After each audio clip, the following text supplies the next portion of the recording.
बिस्मिल्लाहिर्रहमानिर्रहीम। अस्सलाम वालेकुम नादरीन, आप यूट्यूब चैनल देख रहे हैं। मैं इमरान खान हूँ। अपोजिशन ने ऐलान किया कि वो ऑल पार्टीज़ कॉन्फ्रेंस बुलाएंगे और ये एक बड़ा अच्छा कदम है। देखें, दहशतगर्दी के मामले के ऊपर हुकूमत भी अपनी मनमानी कर रही है और मिलिट्री एस्टेब्लिशमेंट भी अपनी मनमानी कर रही है। जब तक कि अवामी मुंतखब नुमाइंदे या अवाम के साथ इंटरेक्ट करने वाले लोग वो बराह रास्त इन मामलात को नहीं देखेंगे और अवामी मंशा के मुताबिक पॉलिसी नहीं बनेगी, तब तक अवाम का और इदारों का आपस में एतमाद का फुकदान रहेगा। और यही एक वजह है कि पाकिस्तान में दहशतगर्दी बढ़ती जा रही है और एक कोऑर्डिनेशन नज़र नहीं आ रही पाकिस्तान की रियासत और पाकिस्तान के अवाम में, क्योंकि अवाम के ऊपर मुसल्लत की गई है एक ऐसी हुकूमत जिनको अवाम मानते ही नहीं है और जिन्होंने मुसल्लत की अवाम अब उनको भी नहीं मानते। तो अपोजिशन ने ऑल पार्टीज़ कॉन्फ्रेंस बुलाने का ऐलान किया और ये एक बहुत बड़ी पॉलिटिकल मूव है। इसका फ़ायदा क्या होगा? ईद के बाद तमाम जमातों को इकट्ठा किया जाएगा। जो इन्फॉर्मेशन मैंने गैदर की है उसके मुताबिक हुकूमत को भी दावत दी जाएगी, पीपल्स पार्टी को, PMLN को, MQM को, तमाम जमातों को कहा जाएगा कि आप आकर इसमें शामिल हो जाएं। इसके अंदर क्योंकि ये ऑल पार्टीज़ कॉन्फ्रेंस है तो मंजूर पश्तीन की पार्टी को भी बुलाया जाएगा, मारंग बलोच को भी इसमें दावत दी जाएगी मेरी इत्तला के मुताबिक। अब तक तो उनकी ख्वाहिश है ये अपोजिशन की कि उन्हें बुलाया जाए। फिर महमूद खान अचकज़ई साहब भी आएंगे, अख्तर मेंगल साहब भी आएंगे, डॉक्टर मालिक भी आएंगे, बलूचिस्तान के वो रहनुमा जिन्हें नज़रअंदाज किया जाता है वो सारे आएंगे। मेरे ख्याल में जो जमात इस्लामी के मौलाना साहब हैं आदातुर रहमान साहब, उनको भी बुलाना चाहिए ताकि वो आएँ और वो भी बलूचिस्तान का जो गवादर का रियल मसला है वहाँ पे वो हक दो तहरीक चलाते हैं। गवादर के अंदर वो बड़ी ज़ोरदार उनकी तहरीक चलती है, तो वो भी आएँ, वो भी आके अपने मसाइल को बताएं जमात इस्लामी को, फजल रहमान साहब की पार्टी को, पीर साहब पगाड़ा को, GDA की पार्टी जो है उसको बुलाया जाएगा। दीगर जो कौम परस्त जमातें हैं पूरे मुल्क के अंदर उन तमाम को दावत दी जाएगी, ANP समेत, और वहाँ पे खुली बातचीत होगी। देखें, अभी ये बंद कमरे के अंदर जिस किस्म का ये एक इजलास किया गया कमेटी का, कौमी सलामती कमेटी का, और उसका जो एलामिया जारी किया गया, अब ये तो एक हॉस्टाइल इन्वायरमेंट है ना। आर्मी चीफ बैठे हुए हैं, सीनियर तरीन फौजी अफसरान बैठे हुए हैं और जो हुकूमत है वो मिलिट्री एस्टेब्लिशमेंट की वजह से इक़्तिदार में बैठी हुई है, तो वो कैसे उनसे सवालात कर सकते हैं? ना कोई सवाल ना कोई जवाब। तो यहाँ पे जो ऑल पार्टीज़ कॉन्फ्रेंस है इसके अंदर मिलिट्री एस्टेब्लिशमेंट तो नहीं आएगी। वो तो अपनी तौहीन समझते हैं कि जिस जगह पे अवामी नुमाइंदे बैठें या कोई जरगा बैठे वहाँ पे आके वो जवाबात दें। हाँ, लेकिन ये ज़रूर होगा कि यहाँ पे एक मुश्तरका एलामिया लाने की कोशिश की जाएगी ईद के बाद। अब इसमें जो बात होगी, चंद चीज़ें जो मेरे तक पहुँची हैं, इनमें सबसे पहले ये है कि एस्टेब्लिशमेंट की जो सियासत में मुदाखलत है इसको भी डिस्कस किया जाएगा। फरवरी 2024 की धांधली भी इसमें डिस्कस हो जाएगी। एक्चुअल तो मामला बलूचिस्तान और खैबर पख्तूनख्वा का है कि यहाँ पे जो दहशतगर्दी है वो क्यों है, ये दहशतगर्दी कौन लेकर आया, कौन इस दहशतगर्दी के लिए ज़िम्मेदार है, कौन सी पॉलिसीज़ की वजह से दहशतगर्दी बढ़ती चली जा रही है। यहाँ पे अगर इंटेलिजेंस का एक फेलियर है, हमारी जो खुफिया एजेंसियाँ हैं अगर वो नाकाम हो रही हैं मालूमात इकट्ठी करने में या पहले से मालूमात को हासिल करके दहशतगर्दों के हमलों को रोकने में, तो उसकी वजूहात क्या है उनके ऊपर बात होगी। सियासी जमात और इमरान खान साहब को कुचलने का जो एजेंसियों का पूरा फोकस है इसके ऊपर भी बात होगी। जबरी गुमशुदगियाँ जो हो रही हैं, जो वसाइल पे वहाँ पे लोगों के वसाइल हैं, सूबों के जो वसाइल हैं उनके ऊपर वफाक ने किस तरीके से कंट्रोल किया हुआ है और वहाँ के जो मकामी लोग हैं वो कितनी पिसी हुई ज़िंदगी गुजार रहे हैं, उनकी महरूमियाँ क्या हैं। जब इन सारी चीज़ों पे बात होगी तो फिर एक एलामिया जारी होगा और वो जो एलामिया होगा वो अवामी उमंगों की तर्जुमानी कर रहा होगा। अब वो लोग फैसला करेंगे कि पाकिस्तान में क्या एक फुल फ्लैज ऑपरेशन होना चाहिए या नहीं होना चाहिए। मैंने एक सर्वे करवाया आज और सर्वे का रिज़ल्ट जो है वो भी आ गया है। मैं आपको ये दिखा भी देता हूँ जो सर्वे मैंने करवाया। मैंने सवाल पूछा था कि पाकिस्तान में जो दो सूबों के हवाले से ख़ास तौर पे मैंने पूछा था कि क्या बलूचिस्तान में और खैबर पख्तूनख्वा में एक नया मिलिट्री ऑपरेशन शुरू होना चाहिए।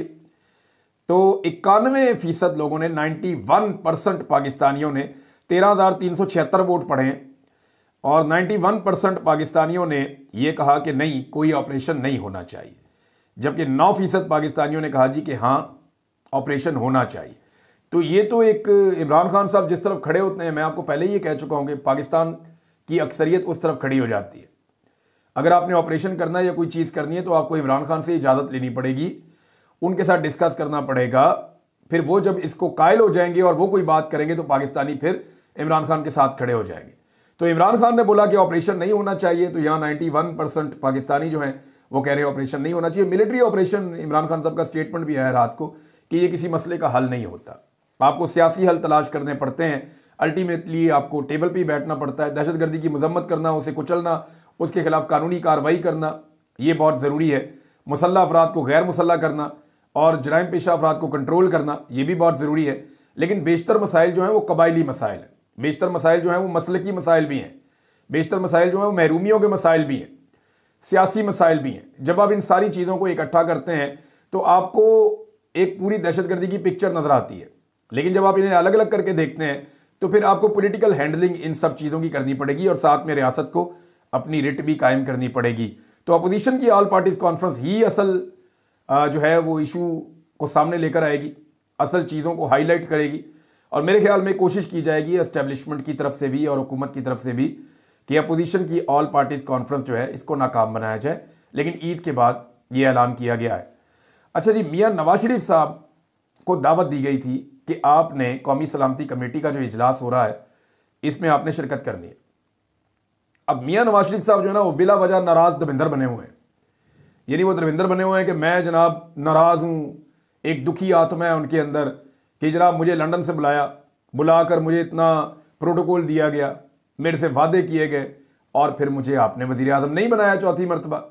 अब चौथी मरतबा जो वजीर आजम बनने आए थे वो लोक विरसा संभाल रहे हैं लाहौर का, पुरानी इमारतें उनको ठीक कैसे करना है, कंस्ट्रक्शन का काम जो है वो उनके खाते में डाल दिया, उठा के कॉन्ट्रैक्टर बना दिया मियाँ साहब को। हालांकि वो चौथी मरतबा वजीर आजम बनने आए थे पाकिस्तान के।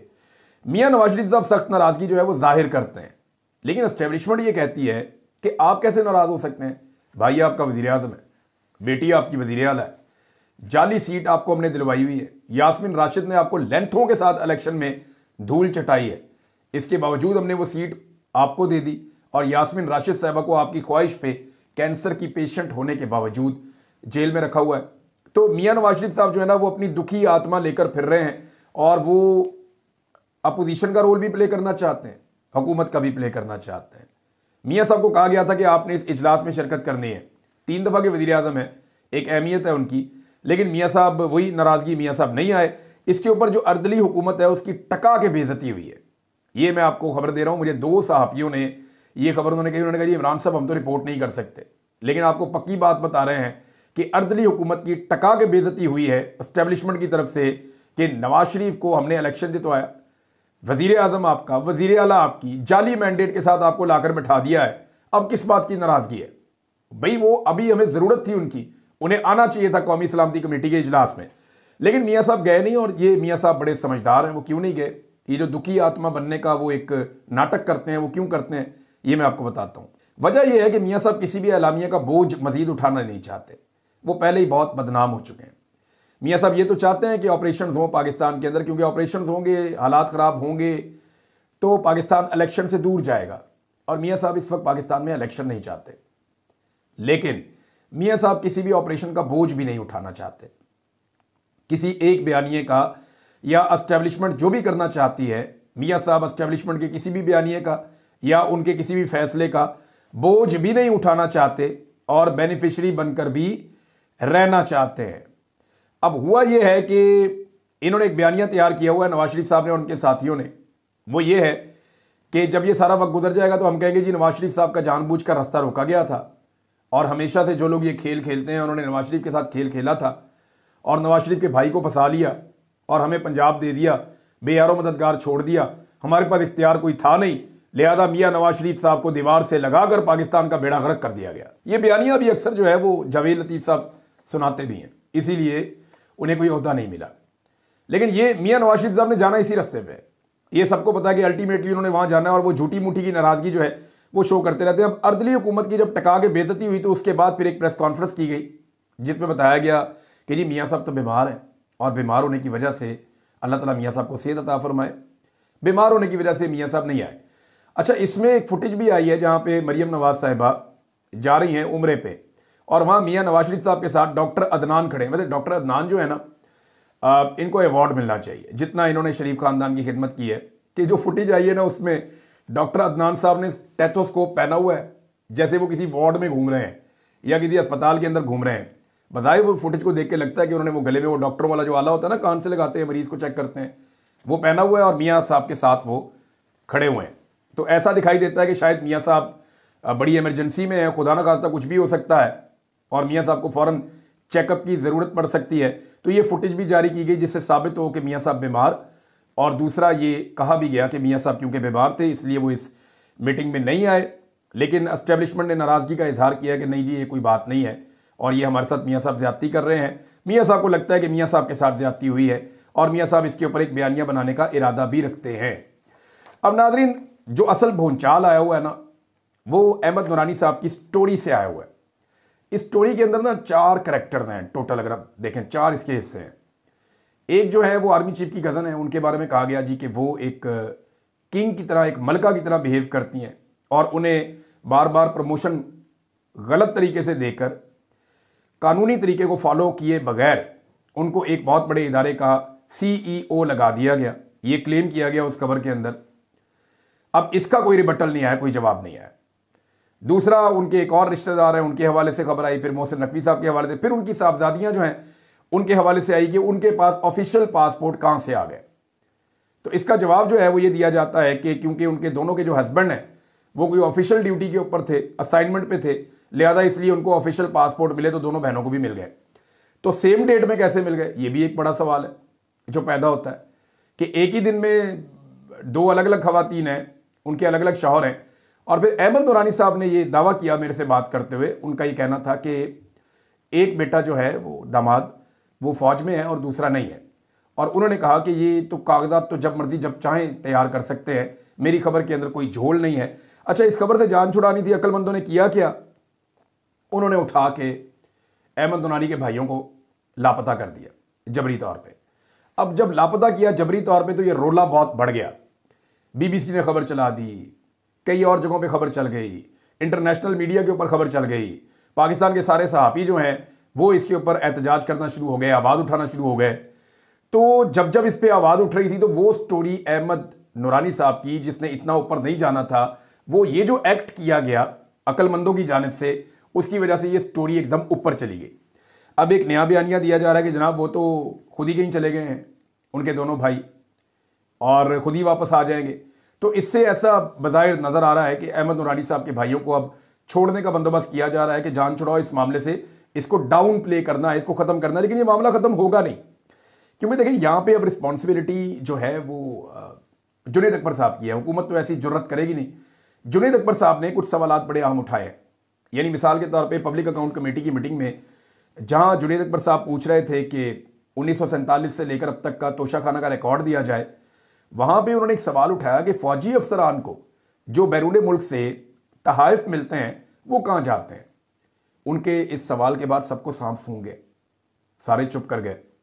तो मेरे ख्याल में अगर अहमद नूरानी साहब की स्टोरी पे भी वो काम करें, वो पूछें कि हाजरा सुहेल साहिबा को कैसे ये तरक्की मिली, कैसे वो इतने बड़े ओहदे तक पहुंची, फिर ये पासपोर्ट्स के बारे में वो पूछ सकते हैं ये कैसे मिले, किस कैपेसिटी में मिले।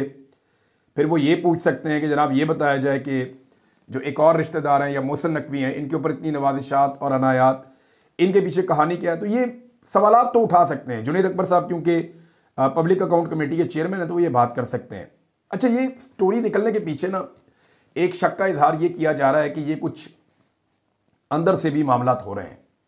यानी मैं सिंपल आपको ये करूं कि जो भी साल होता है ना तीसरा किसी भी आर्मी चीफ का, तो उसके अंदर ना चीज़ें हिलना शुरू हो जाती हैं। जैसे राहील शरीफ का तीसरा साल हमने देखा था, फिर जनरल बाजवा का तीसरा साल हमने देखा था, फिर दूसरी मरतबा जनरल बाजवा का तीसरा साल हमने देखा था, फिर इसी तरह जो हमने जब जनरल कियानी साहब जो थे, परवेज़ कियानी साहब, अशफाक परवेज़ कियानी, उनके दौर में भी हमने तीसरा साल हिलता हुआ देखा। फिर जब दोबारा उनकी एक्सटेंशन का टाइम आया तो फिर हमने देखा कि बड़ी हिलजुल हो रही थी। तो ये एक सेट पैटर्न है कि जब भी एक आर्मी चीफ अपने तीसरे साल में दाखिल होता है, खुसूसन आखिरी 6 महीने 2.5 साल के बाद जब उनकी मुद्दत खत्म होने लगती है तो बहुत हिलजुल हो जाती है। अब मौजूदा आर्मी चीफ जो हैं वो आर्मी चीफ 2027 तक भी रह सकते हैं और 2025 में रिटायर भी हो सकते हैं। ये दोनों ऑप्शन मौजूद है ना, क्योंकि आइन में तरमीम नहीं हुई, सिर्फ एक कानून को तब्दील किया गया है और कानून को तब्दील ये किया गया है कि आर्मी चीफ की मुद्दत मुलाजमत 3 से बढ़ा के 5 साल कर दी गई है। सादा अक्सरियत से ये कानून वापस भी तब्दील हो सकता है और वापस आर्मी चीफ की मुद्दत मुलाजमत 3 साल हो सकती है। इस सूरत में 29 नवंबर 2025 को आर्मी चीफ रिटायर हो सकते हैं। अब जो पाकिस्तान तहरीक इंसाफ की मखसूस नशिस्तें हैं उनकी तरफ आ जाएं।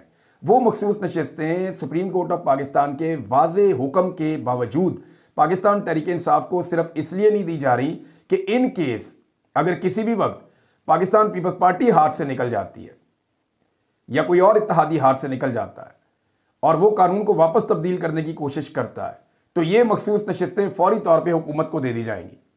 और जब ये मखसूस नशिस्तें हुकूमत के पास आएंगी तो फिर हुकूमत के पास ये गुंजाइश पैदा हो जाएगी कि वो सादा अक्सरियत पैदा होने से रोक सके।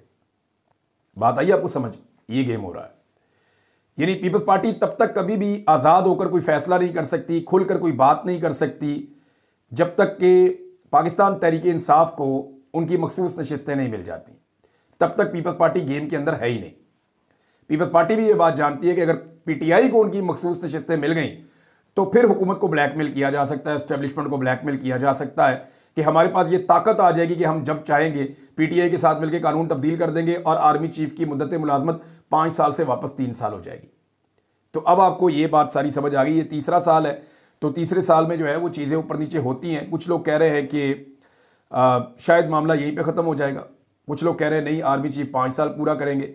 लेकिन ये तीसरा साल है और तीसरे साल में बहुत सारी चीज़ें होती हैं। अभी आप देखते जाइए, हम भी देख रहे हैं, हमने हमेशा होते हुए देखी हैं क्योंकि एक सेट पैटर्न है और इसी तरह होता है। तो इस दफ़ा क्यों नहीं होगा, ये बड़ा सवाल हो सकता है क्योंकि हमेशा तो होता है।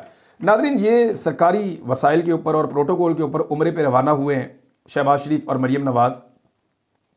अंदाज़ा कीजिए आप, अल्लाह की इबादत करने जा रहे हैं, सरकारी वसाइल, सरकारी लोग साथ जा रहे हैं, बहुत सारे लोग साथ ज्वाइन कर रहे हैं। वज़ीर आज़म एक जेट के अंदर जा रहे हैं, वज़ीर आला उनके साथ जा रही हैं, सरकारी वसाइल हैं, सरकारी प्रोटोकॉल हैं। अंदाज़ा कीजिए आप, ये उम्रा हो रहा है रमज़ान मुबारक में। अच्छा, मेरी इत्तला के मुताबिक वहाँ पे कुछ बड़े अच्छे कैमरामैन का बंदोबस्त किया गया है, बड़ा ही नफीस किस्म का कैमरा वर्क किया जाएगा और आपको आने वाले दिनों में बड़े रूह परवर मनाज़र नजर आएंगे। और बैकग्राउंड के अंदर जो है वो इस्लामिक म्यूज़िक या कुछ नातें आपको सुनाई देंगी और फ्रंट के ऊपर स्लोमोज बनेंगे, कुछ ऐसी वीडियोस बनेगी। कैमरा वर्क का बंदोबस्त किया गया है। बहरहाल अब ये तय करना है कि जो वीडियोस बनती हैं उनको कब कब कैसे कैसे किस किस ने अपलोड करना है और वो कहाँ तक जाती हैं। अब नाज़रीन, मरियम नवाज साहिबा का एक पुराना क्लिप वायरल हो गया, अहमद नूरानी साहब की जो स्टोरी है उसके बाद। उस क्लिप में मरियम नवाज क्या कह रही हैं ये देखें। वो ये कह रही है कि अहमद नूरानी अगर कोई चीज़ निकाल कर लाए हैं तो उन्हें धमकियां नहीं देनी चाहिए, उसकी बातों का जवाब दें। ये जब मरियम नवाज अपोजिशन में थी तो उस वक्त एस्टेब्लिशमेंट के खिलाफ जर्नल थे, पापा जॉन्स का एक पूरा स्कैंडल निकाल कर लाए थे अहमद नूरानी साहब। तो उस वक्त मरियम नवाज ये कह रही थी कि उनके सवालों का जवाब देना चाहिए, उन्हें धमकियां नहीं देनी चाहिए। तो आज मरियम नवाज की वालिद की और चचा की हुकूमत है, अपनी भी हुकूमत है, और वही शख्स है, वही एस्टेब्लिशमेंट है, वो एक और स्टोरी निकाल कर लाया है। बजाय इसके कि उसकी बातों का जवाब दें, अब तो धमकियां भी नहीं दी जा रही, बल्कि उसके 2 भाई अगवा कर दिए गए हैं।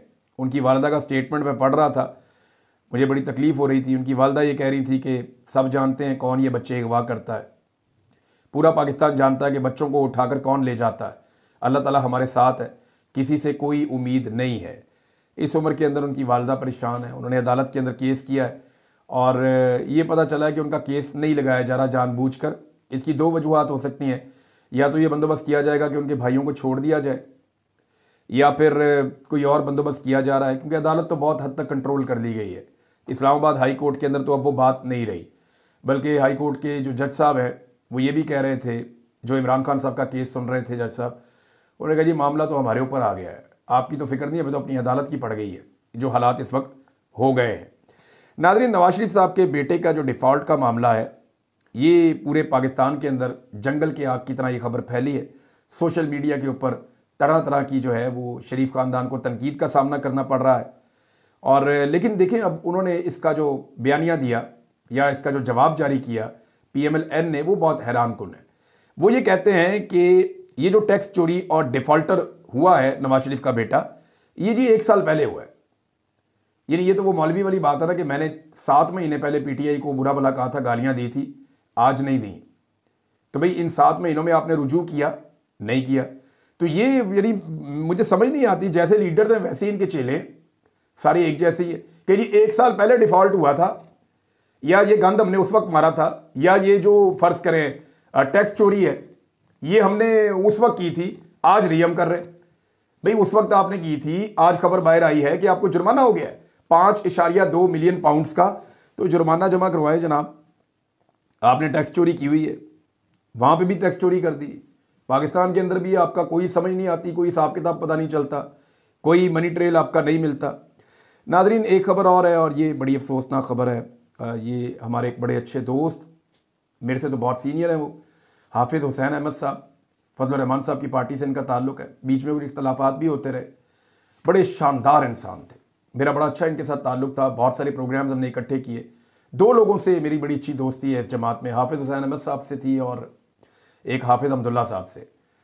तो हाफिज़ हुसैन अहमद साहब हमारे अंदर नहीं रहे, अब वो इंतकाल फरमा गए हैं। अल्लाह ताला रमज़ानुल मुबारक का महीना है, उनको जवार रहमत में जगह अता फरमाए, उनके दर्जात को बुलंद करे। एक बड़ी अच्छी शख्सियत थे। और फजल रहमान साहब ने कहा कि जी उनकी वफ़ात से हसीन यादों का एक बाब ख़त्म हो गया, ये फजल रहमान साहब ने कहा। नाज़रीन खबरें तो और भी हैं, और ख़बरें तो मेरे पास बहुत सारी हैं। ये चीनी के ऊपर इन्होंने जो डकैती मारी है वो भी है, पंजाब हुकूमत के खिलाफ वाइट पेपर आया वो भी है। इसके बाद एक खबर यह है कि जाफ़र एक्सप्रेस का मुकदमा अब दर्ज किया गया है। अब अंदाज़ा करेंगे जो दहशतगर्दी हुई है, दहशतगर्दों के खिलाफ मुकदमा अब दर्ज किया गया, और जो सोशल मीडिया वाले हैं उनके ऊपर मुकदमे धड़ाधड़ पहले से दर्ज हो रहे हैं। ये है प्रियॉरिटी, यहाँ से आपको समझ आ जानी चाहिए। अब तक के लिए इतना ही, अपना ख्याल रखिएगा, अपने चैनल का भी। अल्लाह हाफ़िज़।